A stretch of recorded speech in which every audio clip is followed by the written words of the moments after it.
At 11:15 on the morning of August 31, 1944, Private James Rookard stood beside his 2.5-ton GMC truck at a fuel depot 50 miles east of Paris, watching Lieutenant General George Patton's Third Army grind to a complete stop. Rookard was 19 years old. He had been in France for 8 weeks. He was a truck driver with the 514th Quartermaster Regiment, and at that moment he was witnessing something that should have been impossible. The most aggressive, fastest-moving army in American history had just run out of gas. Patton's Third Army had covered 400 miles in 30 days. They had liberated Paris. They had chased the German army across France. They were 30 miles from the German border, poised to punch straight into the heart of the Third Reich. The German army was shattered, running, desperate. One more push and the war might be over by Christmas. But Patton's tanks were empty. His trucks were empty. His entire army, spread across northeastern France, had consumed every drop of fuel in the supply system. Third Army had requested 400,000 gallons of gasoline for that day. They received 31,000. Without fuel, the most powerful mechanized force ever assembled was just expensive metal sitting in French fields. The Germans were not sitting still. Patton knew it. His staff knew it. Every delay, every hour, the Third Army stayed motionless, gave the Germans time to regroup, time to build defenses, time to turn a rout into a fight. The question wasn't whether the Germans would recover. The question was whether the Americans could start moving again before they did. Rookard didn't know the strategic situation. He knew his job. He drove a truck. The army had trained him for 6 weeks, handed him the keys to a GMC Jimmy, and told him to haul supplies from the Normandy beaches to wherever the fighting was happening. But on August 31, 1944, there were no supplies to haul. The depots were empty. The ships were still unloading on the beaches 200 miles away. The railroads were destroyed. The only way to move supplies was by truck. And there weren't enough trucks, weren't enough drivers, weren't enough hours in the day to keep an army of 250,000 men fed, armed, and moving at the speed Patton demanded. The real problem was that nobody had planned for this. American strategy called for a slow, methodical advance across France. Build supply depots, repair railroads, secure ports, move forward in stages. Patton had ignored all of that. He broke out of Normandy on August 1st and just kept going. 80 miles a day, 100 miles. The Germans couldn't stop him, so he didn't stop himself. By late August, Third Army was 350 miles from the nearest functioning port. The logistics officers were screaming that the advance had to halt. Patton told them to find a way. What nobody seemed to understand was that the United States had created a military that ran on oil. Everything moved by truck or tank or plane. An armored division needed 73,177 gallons of fuel to move 100 miles. Patton had multiple armored divisions, multiple infantry divisions, all burning through fuel at rates that made the logistics officers physically ill. The combined First and Third Armies together consumed approximately 800,000 gallons per day, every single day. The fuel existed.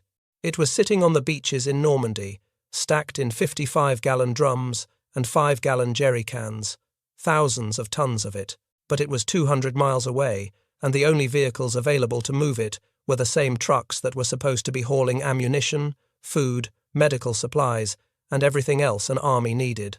The problem went beyond just gasoline. Ammunition consumption was staggering. Artillery batteries fired thousands of rounds per day. Infantry divisions went through hundreds of thousands of rifle cartridges. Tank battalions needed both fuel and ammunition in quantities that would have seemed impossible a generation earlier. Food for 250,000 men, medical supplies, spare parts for vehicles, tires. Everything had to move from the beaches to the front, and the front kept moving farther away. Meanwhile, in eastern France, the German First Army was doing something the Americans couldn't quite believe. They were moving supplies with horses, not a few horses for ceremonial purposes or light reconnaissance, hundreds of thousands of horses. Every German infantry division in 1943 employed 2,652 horses, pulling wagons, hauling artillery, carrying supplies. Earlier in the war, Divisions had required between 4,000 and 6,000 horses each. The entire German logistics system, from the railhead to the front line, ran on animals that had to be fed, watered, rested, and replaced when they died. The German army had entered the war with 514,000 horses. By 1944, they had used nearly 2.75 million. Over 1 million were in service at any given time. More horses than Napoleon had used in 1812. More horses than any army in history. This wasn't a choice the Germans had made because horses were better. It was a choice forced on them by reality. Germany didn't have enough oil. They didn't have enough trucks. They didn't have enough industrial capacity to build trucks fast enough, so they used horses.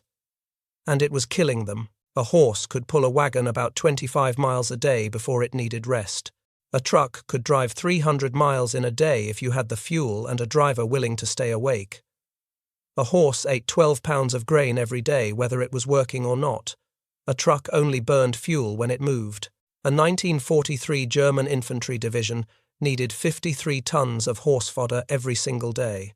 That fodder had to be transported from the railhead to the front, which meant more horses pulling more wagons full of food for the horses pulling the wagons. The logistics were insane. German planners had calculated that horse-drawn divisions couldn't operate more than 25 miles from a railhead before the horses spent more capacity hauling their own food than hauling military supplies.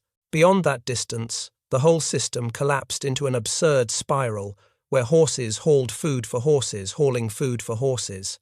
The Americans didn't have that problem. American trucks didn't eat when they weren't moving. They didn't get sick. They didn't need veterinarians. They didn't panic under artillery fire. They just needed fuel and a driver. And on August 31, 1944, the American army had plenty of both. They just couldn't get them to the same place at the same time. That morning, Rookard had driven his empty truck from a forward depot back to the beaches at Normandy. The round trip was over 400 miles. It took 54 hours if you didn't stop except for fuel, and if nothing broke down, and if you didn't fall asleep at the wheel and drive into a ditch. Rookard had been making that run every 3 days for 2 weeks. He was exhausted. Every driver was exhausted. They were averaging 4 hours of sleep per night, sometimes less. The trucks were breaking down faster than mechanics could fix them. Transmissions were burning out, tires were shredding, engines were overheating. The French roads weren't built for the kind of traffic the Americans were running on them. Convoys of hundreds of trucks, running 24 hours a day, grinding the pavement into dust and potholes. But the trucks kept moving because if they stopped, the army stopped. The breaking point had been approaching for weeks. In the first days of August, the logistics situation had been manageable. Supply depots were relatively close to the front. Trucks could make quick runs. But as Patton pushed farther east, the distances grew. A truck that could make 3 round trips per day in early August could barely make 1 by late August. The same truck, the same driver, but 3 times less capacity simply because of distance. Supply officers watched the maps with growing alarm. Red pins showing supply dumps, blue pins showing frontline positions, the gap between them growing wider every day. They ran calculations, projected tonnages, estimated breaking points. Their math said the advance would have to stop by September. The only question was whether it would be a controlled halt or a complete collapse. On the evening of August 21, 1944, Colonel Loren Ayers had been given an impossible mission. They called him Little Patton because of his intensity and his refusal to accept the word impossible. Ayers was a logistics officer with communications zone. His job was to keep the supply lines functioning. On August 21, the supply lines were not functioning. Third Army was advancing so fast that supply trucks couldn't keep up. First Army, to the north, had the same problem. Entire divisions were running out of ammunition, fuel, food, everything. Supreme Headquarters was in a panic. If the advance stalled, the Germans would dig in. If the Germans dug in, the war would drag on for months, maybe years. Thousands more Americans would die fighting for ground that could have been taken in weeks if the logistics held. General Eisenhower's staff gave Ayers and Major Gordon Gravel 36 hours to come up with a solution. They worked through the night of August 21st. They worked through August 22nd.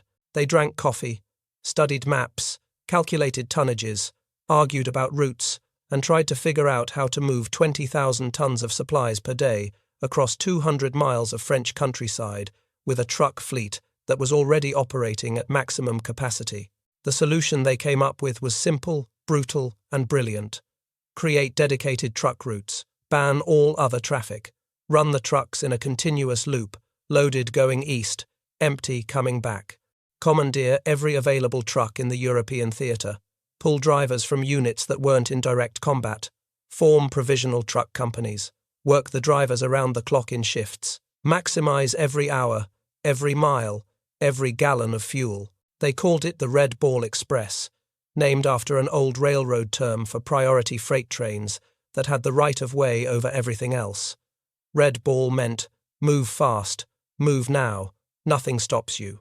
Brigadier General Ewart Plank, implementing the convoy system, made a declaration that captured the urgency of the moment. Let it never be said that a lack of supplies stopped Patton when the Germans couldn't. That statement became the mission. That statement became the standard every driver would be measured against. The organizational challenge was immense. Ayers and his staff had to coordinate with dozens of different commands. They needed to identify which units could spare drivers. They needed to requisition trucks from formations across the theatre. They needed to establish refueling points, maintenance depots, traffic control posts. They needed to create an entirely new supply network from scratch in less than 4 days. The plan involved repurposing 132 existing military trucking operations into a unified system. Trucks would be pooled from across the European theatre. Some came from anti-aircraft units that weren't seeing much action. Some came from engineering battalions. Some came from chemical smoke companies. 10 trucking companies with 340 vehicles came from anti-aircraft units alone. Military police would control traffic. The 793rd Military Police Battalion, activated in December 1942, was assigned to secure the routes and keep traffic moving. Engineers would maintain the roads. Ordnance teams would repair disabled vehicles. Quartermaster units would operate the loading and unloading operations. It was logistics on a scale never attempted before. The plan went into effect on August 25, 1944. Ayers needed 23,000 drivers. Most units resisted giving up their men. Ayers didn't care. He went to headquarters after headquarters, requisitioned soldiers whose jobs weren't immediately critical, and told them they were truck drivers now. Most of these men had never driven a truck before. Some had never driven anything before. The army gave them basic training, handed them the keys, and put them on the road. 75% of the Red Ball drivers were black, not because black soldiers were better drivers, but because the United States Army in 1944 believed that black men weren't capable of combat, so they were assigned to service units, quartermaster companies, transportation battalions, jobs the white officers considered safe and non-essential. Loading supplies, maintaining equipment, driving trucks. The irony was that these men, dismissed as unfit for combat, were about to prove they were essential to victory. James Rookard was one of them. He was from Cleveland, Ohio. He had been drafted in March 1943. The army looked at him, saw a black teenager from an industrial city, and assigned him to the Quartermaster Corps. He learned to drive a 2.5-ton truck in a Georgia training camp. He shipped to England in June 1944. He landed in France in July. By August, he was driving the Red Ball Express. The work was terrifying. The routes were marked with signs showing red balls painted on circular backgrounds. All civilian traffic was banned. All military traffic not part of the express was banned. The roads belonged to the trucks, but the roads also belonged to German aircraft, German artillery, German stragglers who hadn't gotten the message that they were supposed to be retreating. Drivers carried rifles they rarely had time to use. They drove with windshields down because a glint of glass could bring down artillery fire. They drove at night with cat-eye blackout lights that let you see maybe 30 feet ahead.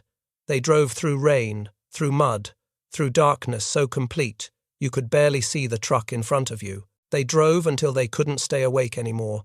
Then they drove some more because the front needed fuel and ammunition, and if you stopped moving, men died. Rookard saw trucks get blown up by German bombs. He saw trucks roll over on curves because drivers fell asleep. He saw trucks break down and get pushed off the road because there was no time to stop and fix them. The convoy just kept moving. If your truck died, you hitched a ride back and got a new truck. He watched German prisoners of war sabotage vehicles by putting water in gas cans. He watched French civilians try to steal supplies. He watched American soldiers do the same thing. Gasoline on the black market could fetch $100 per jerry can. Cigarettes and food were worth their weight in gold. Some drivers got rich. Most just kept driving. The dangers were constant and varied. German aircraft, though increasingly rare by late summer 1944, still posed a threat.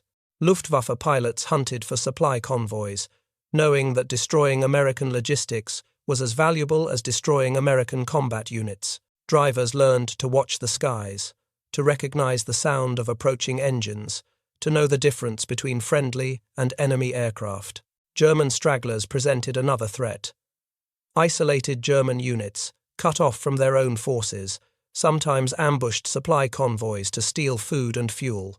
Some drivers found themselves in firefights, defending their trucks with rifles against German soldiers just as desperate as they were. The roads themselves were dangerous. French highways, built for civilian traffic, weren't designed for the punishment the Red Ball inflicted. Pavement cracked and crumbled under constant heavy loads. Shoulders eroded. Bridges weakened. Drivers learned which routes were safe and which weren't, which bridges could handle a loaded truck and which would collapse. Weather added another layer of difficulty. Rain turned unpaved sections into mud. Fog reduced visibility to nearly zero. Wind buffeted the high-sided cargo trucks, making them difficult to control at speed. Drivers learned to handle every condition because stopping wasn't an option. Accidents were inevitable. Trucks collided in the darkness. Vehicles ran off roads. Drivers misjudged curves and rolled their trucks. Some accidents resulted from mechanical failure, others from driver exhaustion, many from simple bad luck. Every accident cost time, cost supplies, sometimes cost lives. But the convoys kept moving because for every truck that broke down, there were 5 more behind it carrying the fuel and ammunition the front needed. The statistics were staggering. At peak operation, nearly 6,000 trucks were on the road simultaneously. 900 trucks were moving at any given moment. The convoys stretched from Normandy to points near the German border.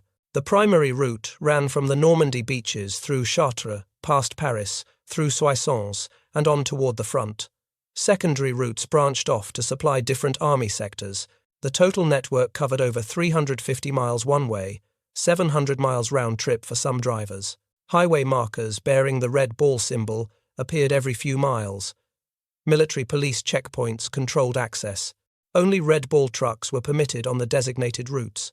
Everything else, civilian vehicles, regular military traffic, even supply convoys not part of the express, had to use other roads. The routes themselves became almost sacred. Engineers worked constantly to maintain the pavement. Potholes were filled within hours. Damaged bridges received priority repairs. Any obstacle that might slow the convoys was removed immediately. The roads had to stay open because if they closed, the advance stopped. Loading operations at the Normandy beaches ran 24 hours per day. Trucks arrived empty, were directed to specific loading zones based on what supplies were needed at the front. Quartermasters had manifests showing what each truck should carry. Fuel trucks got priority routing, ammunition came next. Then food, medical supplies, spare parts. The loading process was supposed to be organized and efficient. In reality, it was controlled chaos. Hundreds of trucks arriving and departing every hour, supplies stacked everywhere, men shouting orders, trying to coordinate movements, attempting to match trucks with loads with destinations. Some drivers waited hours for their turn to load. Others got lucky and loaded immediately. Either way, once loaded, they were expected to drive immediately. No delays, no waiting for convoys to form. Just drive. Trucks were supposed to maintain 60-yard intervals and drive at 25 miles per hour. In reality, drivers removed the governors from the engines and drove at speeds exceeding 60 miles per hour. They drove alone instead of in convoys because waiting for other trucks wasted time. They violated every rule in the manual because the rules were written for peacetime, and this was war. The French countryside became a blur of motion. Truck after truck, hour after hour, day after day. The drivers developed a rhythm. Load at the beach, drive east, unload at the depot, drive west, repeat. Some drivers made the run so many times they could navigate the route in complete darkness by memory, knowing every curve, every hill, every dangerous intersection. Sleep became a luxury. Drivers learned to sleep while their partner drove, curled up in the cab or sprawled across ammunition crates in the back. Some learned to sleep for 10-minute intervals at rest stops, then wake up and drive another 6 hours. Coffee helped when they could get it. Benzedrine tablets helped when coffee wasn't enough. Sheer determination helped when nothing else worked. The trucks themselves began to suffer. GMC 2.5-ton trucks were tough, but they weren't designed for this kind of punishment. Engines that should have lasted years were burning out in months. Transmissions designed for normal military use were failing under constant operation.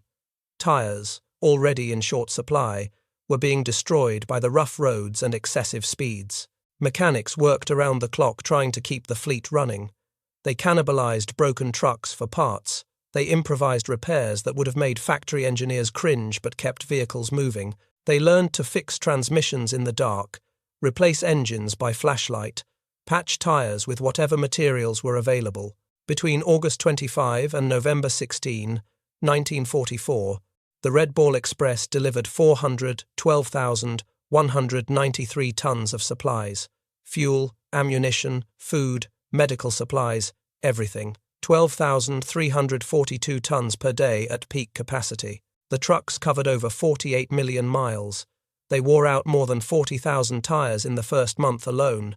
They burned hundreds of thousands of gallons of fuel just to deliver fuel. But they kept Patton's Third Army moving. They kept the First Army supplied.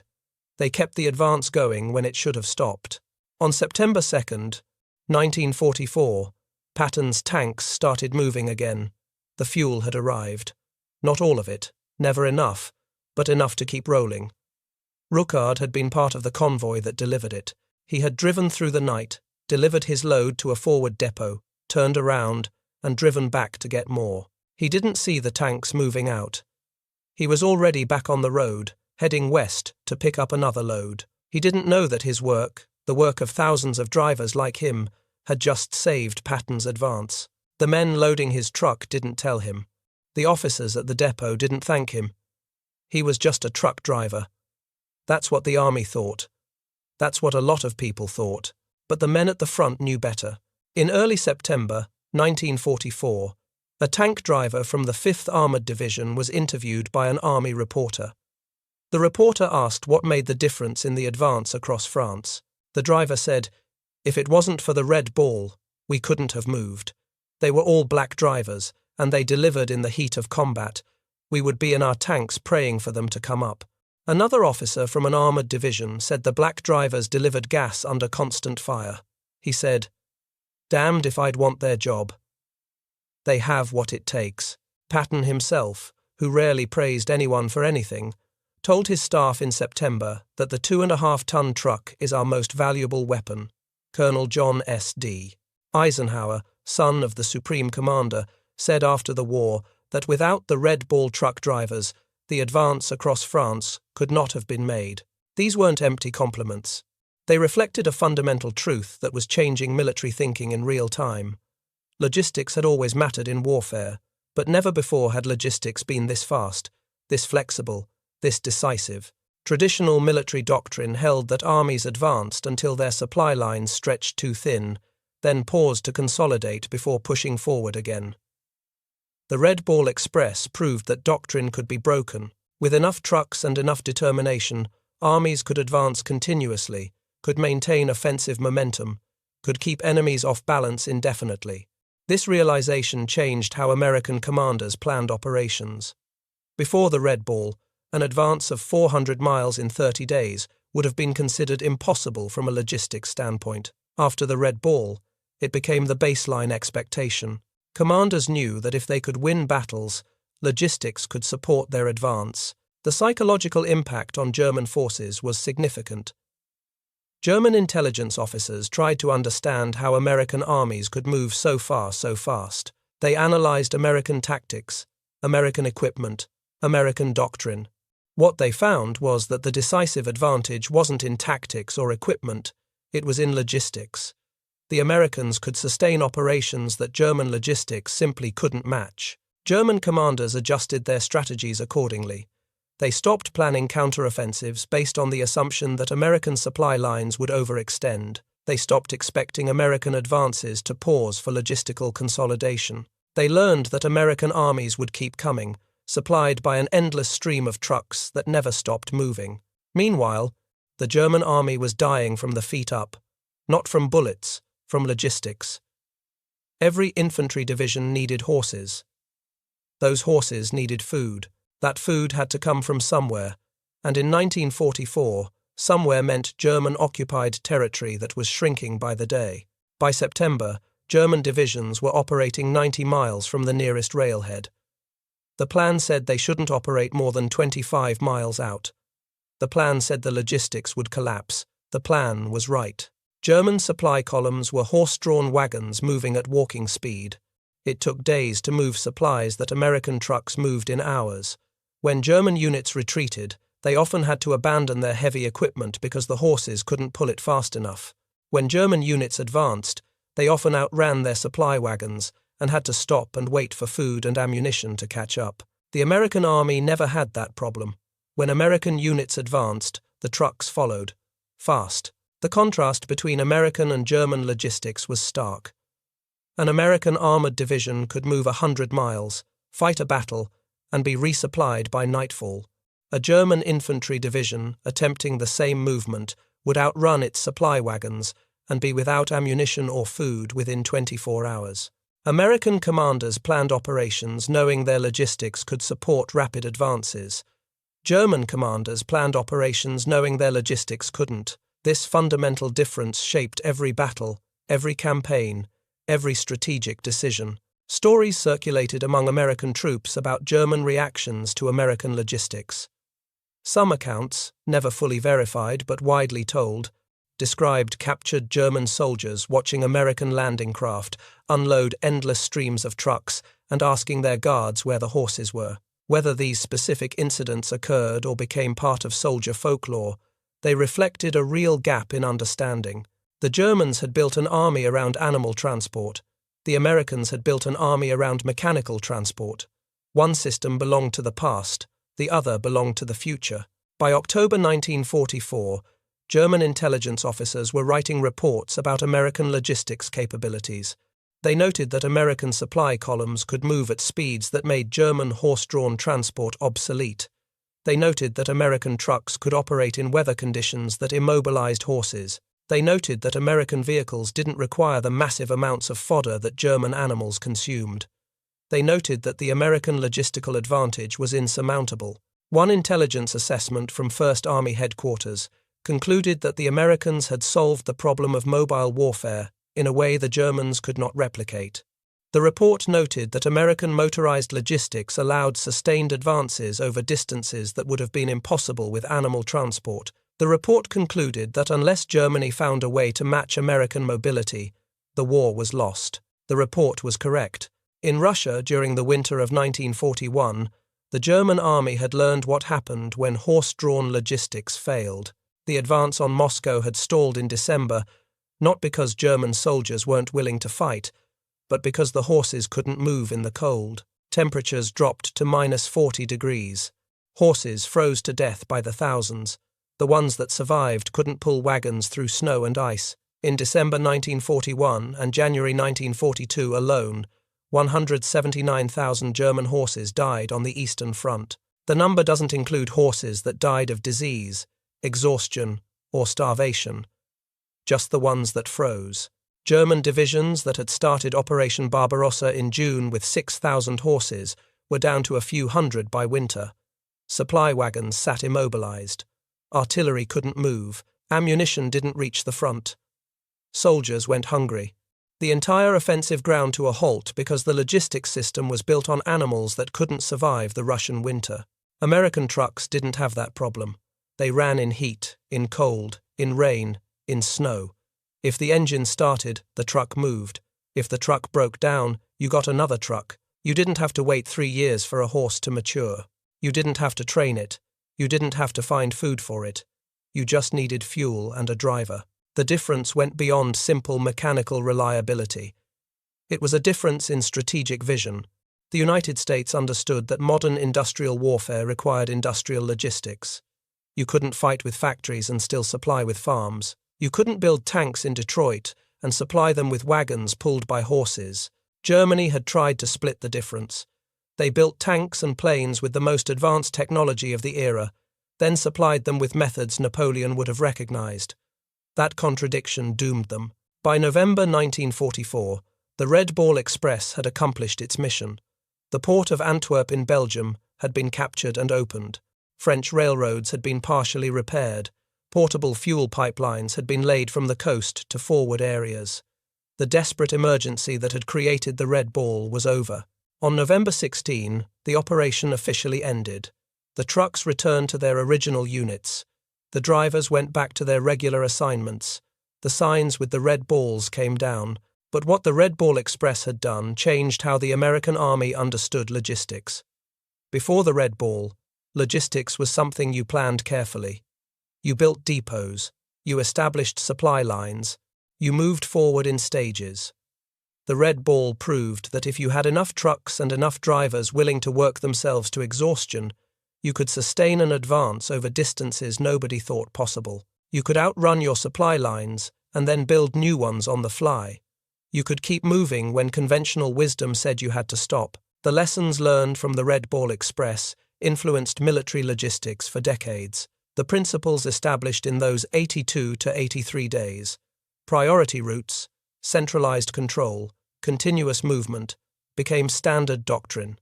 Future operations in Korea, Vietnam, and beyond would apply Red Ball principles on even larger scales. The Red Ball also influenced civilian logistics. After the war, General Eisenhower championed the interstate highway system, partly based on what he had learned about the importance of good roads from the Red Ball experience. The modern logistics industry, with its emphasis on continuous movement and just-in-time delivery, owes something to those drivers racing across France in 1944. But perhaps most importantly, the Red Ball Express demonstrated that logistics isn't just a support function. Logistics is combat. The men driving those trucks were fighting just as surely as the men firing rifles at the front. They were fighting against distance, against time, against exhaustion. They were fighting to keep armies moving, to keep pressure on the enemy, to end the war as quickly as possible. Every gallon of fuel delivered meant tanks could advance. Every crate of ammunition meant artillery could fire. Every box of rations meant soldiers could fight. The Red Ball drivers never fired a shot in anger, but they enabled millions of shots to be fired by the men at the front. The Germans never learned that lesson. They entered the war with an army that moved on horses, and they ended the war the same way. In 1943, of 322 German divisions, only 52 were motorized. By 1944, only 42 of 264 combat divisions were motorized. The rest relied on horses. At the end of the war in 1945, Germany still had over 1 million horses in military service. The United States entered the war in 1941 with a plan to motorize everything. By 1944, every American division had hundreds of trucks. The entire logistics system, from the factories in Detroit to the front lines in France, ran on wheels and engines. American industry produced over 2 million trucks during the war. Germany produced far fewer. The difference wasn't just industrial capacity. It was strategic vision. The United States understood that modern warfare required modern logistics. You couldn't fight a mechanized war with animals. You couldn't sustain rapid advances with supply wagons moving at walking speed. You needed trucks. The men who proved that weren't generals or engineers. They were 19-year-old kids from Cleveland and Arkansas and Georgia, most of them black, most of them assigned to jobs the Army considered unimportant. They drove trucks for approximately 82 to 83 days and changed the war. James Rookard survived the war. He continued driving trucks through France, Belgium, and into Germany. He watched the war end in May 1945. He returned to the United States in December 1946. He went back to Cleveland. He rarely talked about the Red Ball Express. When people asked what he did in the war, he said he drove a truck. He didn't mention the 54-hour round trips. He didn't mention driving at speeds exceeding 60 miles per hour on blacked-out roads while German artillery fired in the distance. He didn't mention watching trucks explode. He didn't mention the exhaustion, the fear, the absolute certainty that if you stopped moving, men at the front would die. He just said he drove a truck. Rookard returned to a Cleveland that hadn't changed much despite the war. Jobs were still segregated. Neighborhoods were still divided. The GI Bill promised education and home loans, but banks often refused to lend to black veterans. Employers who needed workers during the war went back to preferring white applicants. Rookard found work where he could. He drove trucks in civilian life. The same skill he'd learned in the army now applied to peacetime commerce. He married, raised a family, lived a quiet life. The medals he had earned, 5 Bronze Stars for his service, sat in a drawer. The Pentagon had sent him official recognition, but that meant little when trying to get a mortgage or find steady employment. Many Red Ball drivers had similar experiences. They had proven their worth in the most demanding circumstances imaginable. They had demonstrated courage, skill, and determination. They had been essential to Allied victory. Then they came home to an America that still didn't consider them equal citizens. Some found success despite the obstacles. They used the GI Bill to get educations, started businesses, built careers. Others struggled, caught between the pride of what they had accomplished and the frustration of a society that didn't value their contributions. In 1999, a reporter from the Cleveland Plain Dealer found Rookard and interviewed him about the Red Ball Express. Rookard was 74 years old. He remembered everything. He remembered the cat-eye lights that barely let you see the road. He remembered being afraid he would get killed. He remembered General Patton saying you had to be there. You drove all day and night, if that's what it took. He remembered the trucks breaking down and getting fixed and running again. He said, "We hauled anything General Patton needed. We took supplies all the way to the front line. Back and forth, back and forth."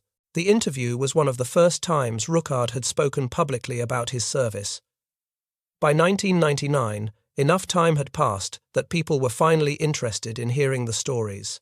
Historians were beginning to recognize that the Red Ball Express had been more than just a logistics operation. It had been a demonstration of what black Americans could accomplish when given the opportunity. Rookard died a few years later, having finally received some recognition for what he and his fellow drivers had achieved. But for most of his life, his contribution to winning the war had gone largely unacknowledged. Washington Rector, another Red Ball driver from the 3916 Quartermaster Truck Company, remembered the discrimination. He said, "You accepted discrimination. We were warned not to fraternize with whites for fear problems would arise."